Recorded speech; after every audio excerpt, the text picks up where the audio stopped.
Okay, let's take a look at the North American League Challenger League playoffs for Stage 3 and also the North American League relegations, which will follow. Okay, so the regular season for North American Challenger League Stage 3 of 2021 has completed, but they still need to play playoffs. Okay, so as you can see here, these teams have been eliminated. They're not going to be in the playoffs. Outlast, Fernie's Taco, and Okami are at the bottom here, and then Livid, Two-Faced, and then Panic and Aqualix. Okay, they're all out. There are 6 teams left, and how are those 6 teams determined? We can look at the groups right here. So Challenger League, for one reason or another, has 13 teams in it. So there's a group of 6 and a group of 7, and they play best of 1 single round robin. Okay, so they can get up to, I guess, 15 points in this group and up to 18 points in this group. So because, this, like, Wichita Wolves played against 6 teams, One Shot played against 5 teams, so that's how that works. And again, win were 3 points, overtime win 2 points, overtime loss 1 point, and just regulation loss 0 points.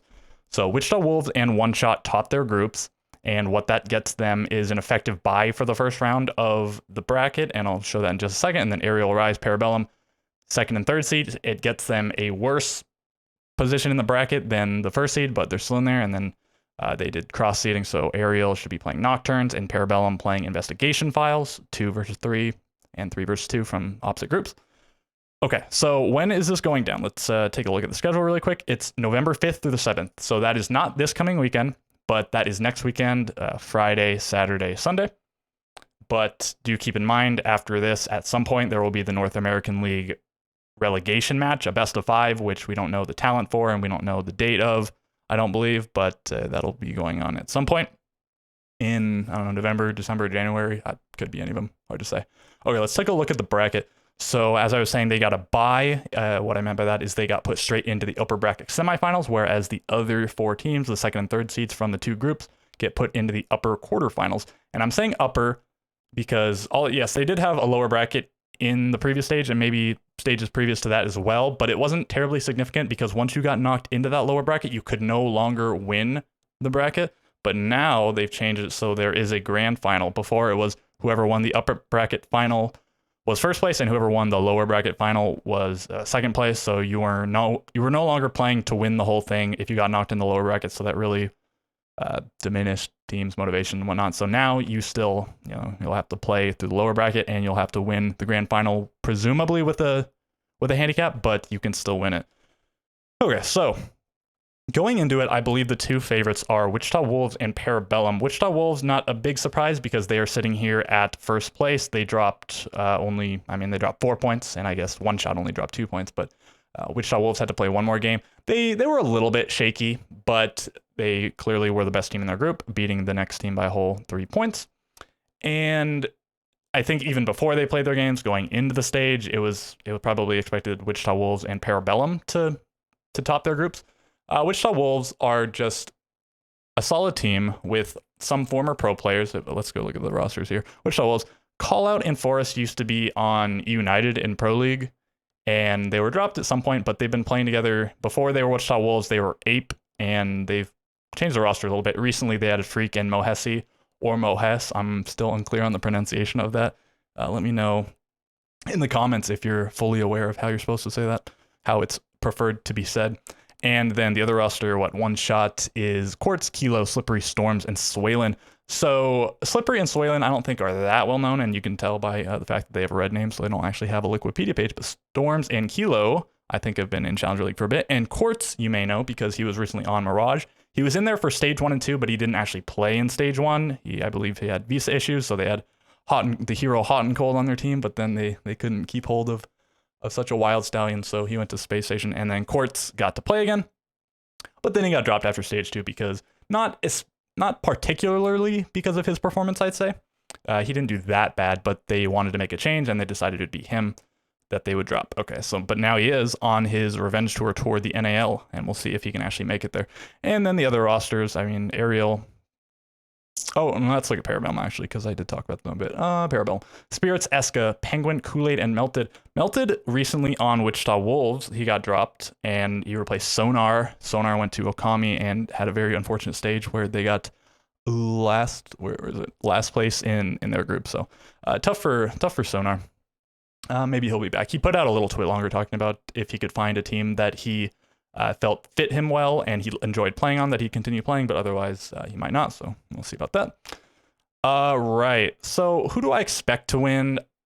If I'm being honest, my expectations aren't that, I mean, well, not high, but precise, I guess. I don't know that much about Challenger League. I'll watch it here and there, and I'll sort of hear what the community has to say about them.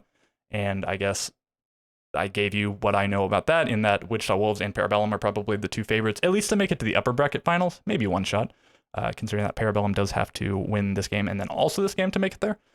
To win the whole thing, I think probably Parabellum is most expected, and that's just based on, it's probably especially put into their favor because of the fact that they're at SI, and then I'd say they exceeded expectations at SI for most people because they made it out of groups, which most teams made out of groups, right? But then they beat, I think, G2 in the first round, and G2 were sort of struggling, but then they got knocked out or whatever.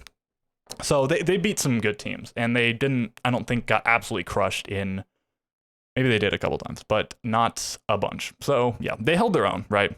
Not one of the top placing teams, but again, exceeding expectations.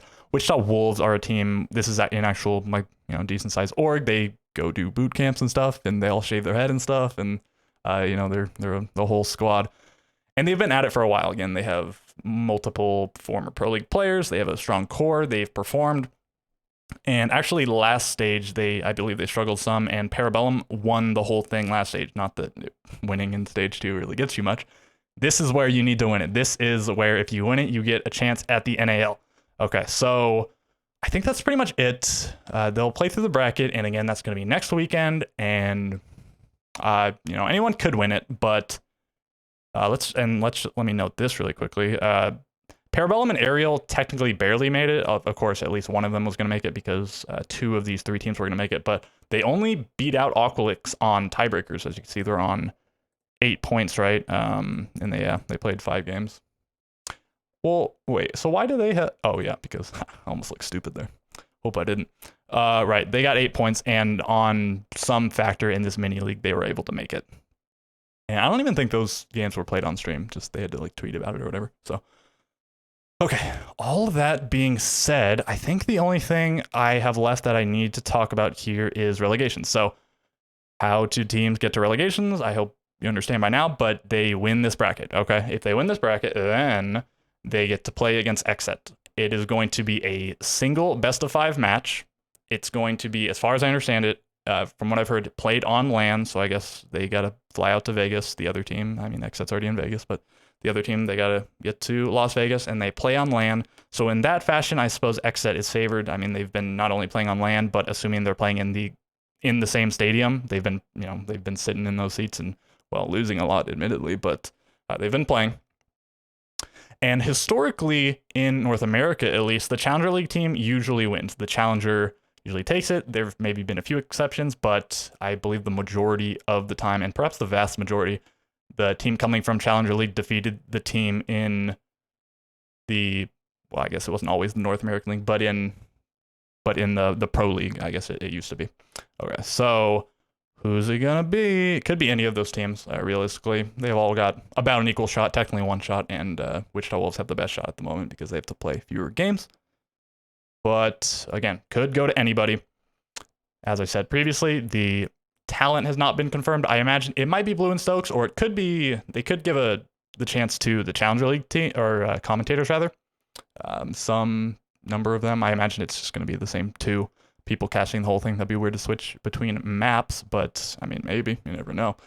And I think that's pretty much about it. If you have any questions about how this system works, about how the relegation works or the Challenger League bracket works, I will try to answer them if you ask me in the comments.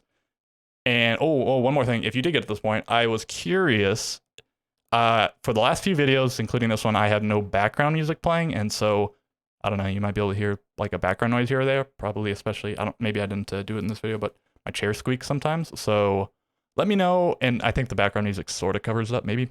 Let me know if you prefer having the background music or not having background music in the videos. And yeah, other than that, I will catch you in the next video.